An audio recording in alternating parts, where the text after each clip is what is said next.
Hey guys, I'm Christy with WTI. I was wanting to free up some shelf space in my closet and I found these brilliantly designed pant hangers from MORALVE. So check it out. These hold up to 5 pairs of pants, but what's incredible is you can hang them like this or you can hang them vertically. So when you hang them vertically, I basically go from taking up almost an entire rod in my closet to just taking up a fraction of space. 10 pairs of pants here. Isn't that incredible? I'm so glad there's smarter people in this world than me that come up with these ideas. Aside from saving you a ton of space, these are beautiful hangers. So they're made from solid wood. The rods are metal.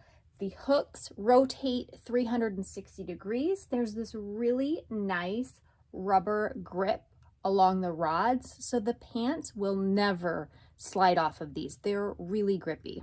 So these hangers have successfully freed up shelf space in my closet like I wanted, while also not having to sacrifice a bunch of space somewhere else. So they're pretty awesome. And that's my point of view.